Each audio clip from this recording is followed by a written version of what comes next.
Okay, we'll start with a size 12. This is a barbless nymph hook.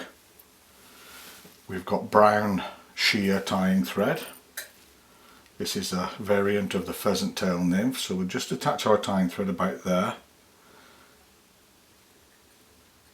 And easy wraps again. Down the hook shank. Remember to use this thread in your left hand as a gauge.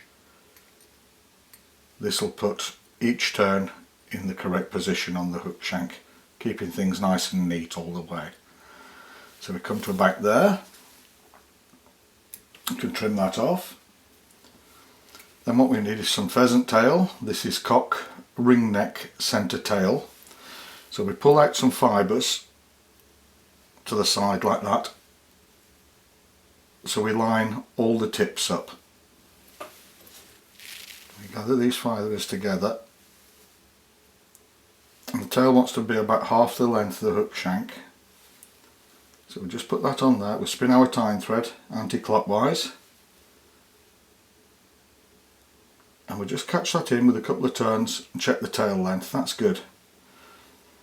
So then we can go back.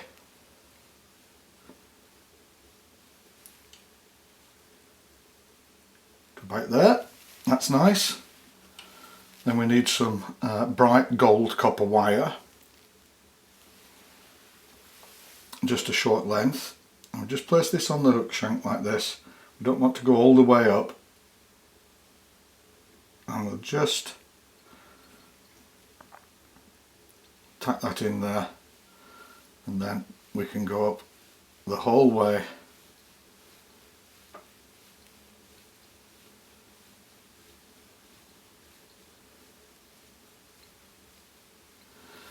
The abdomen, the rear of the fly, the rear body part, needs to go just a little over halfway. So that will do us good there. And then I can go back a little ways. And what we need is another larger bunch of longer fibres. So we just separate those out with the tips again reasonably level. And we'll just tack these in.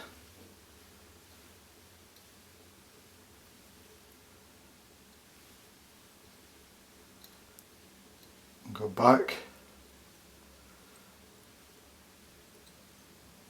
to the tail base, and then we can go forward again.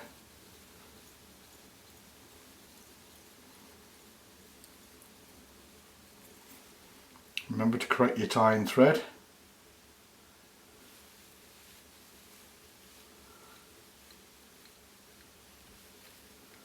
We go up. Keep these on top of the hook shank because these are going to be the wing case afterwards. And we just build up that body a little bit so we get a little bit of a taper. Don't need much. There we are. Now what we want to do, before we wrap these fibres, I like to run a comb through them. This will just put them all parallel with respect to each other, so none of them are twisted. Now what we want to do is I'll just move that tying thread out the way, and we want to wrap these clockwise, so that means away from you. So we get that nice Herl effect on the body.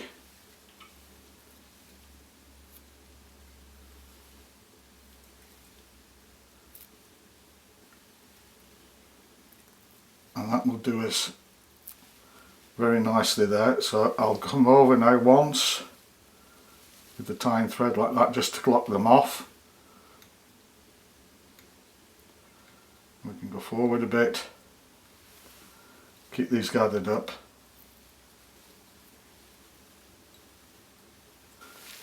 So I'll just put that out the way while we trim these off. Another loose one there. Keeping our wing case nice on top, there we go. Then we'll counter wrap this And what this does is it protects the pheasant tail body and holds it in position, makes the body stronger. That forward, move our tying thread a little bit further forward.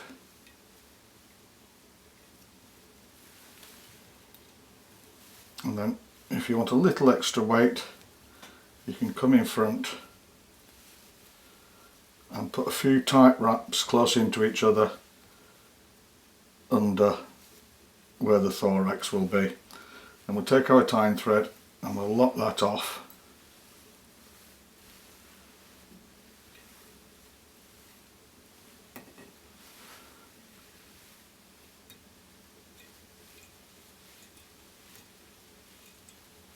Like so, and then keeping tension through your bobbin on your tying thread, we can just take that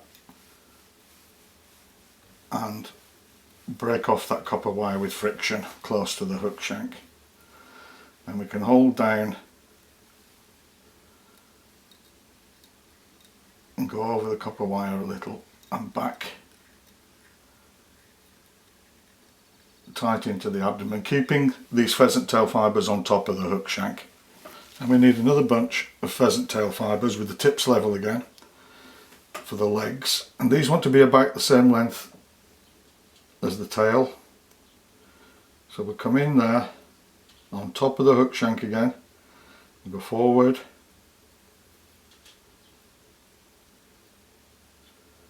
like that, and then we come back. These will thicken the wing case up. We go back, work our way in steps into the abdomen. We'll just check that everything's good there. That's good. And that the pheasant tail wing case is distributed each side on the top. A couple more wraps just to get that correctly in position. There we go, nice. Then we need a peacock eye, and we need 2 of these Herls here. So we've got our 2 Herls, and we tie these in at the rear by the abdomen.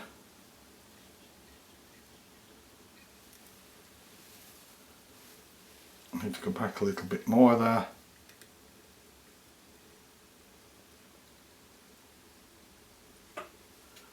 It's nice. So we go forward, and then we can take our peacock Herl and make a nice bushy thorax. Wind our way forward.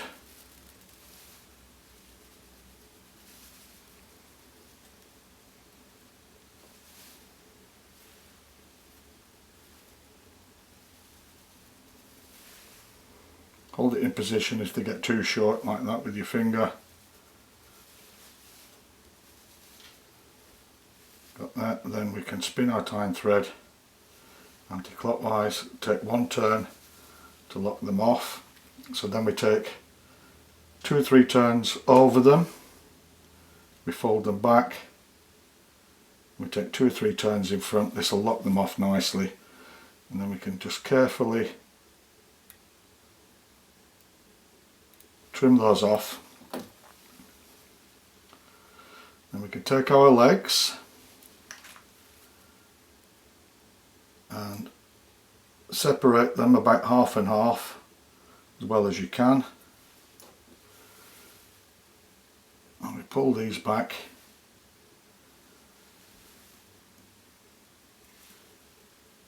and down, and we can take a few turns of tying thread in front to hold them in position.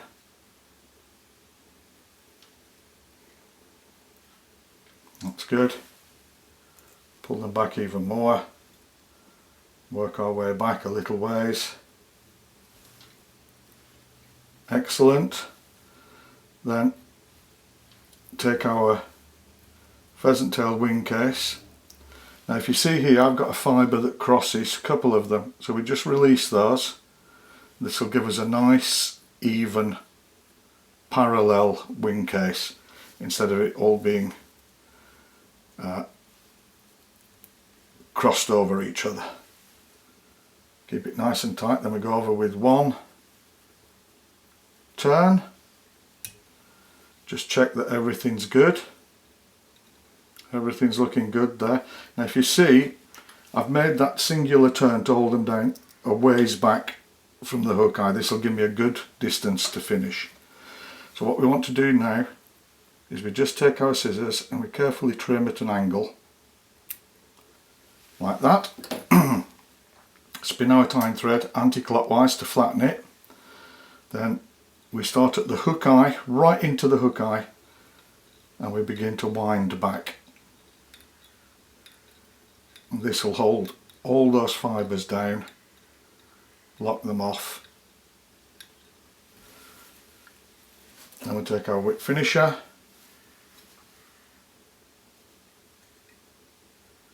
we build up that little head.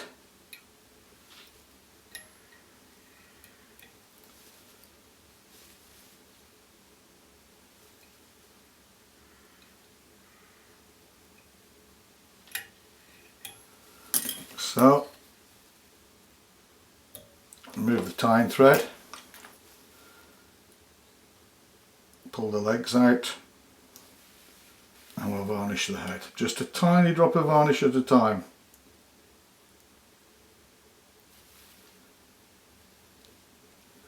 You put too much varnish on all at once, you have the chance of it going everywhere if you just make one little mistake.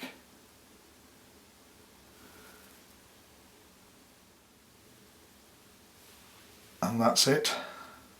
If you want a nice glossy head like this, you have to give it a few coats with a little drying time in between each.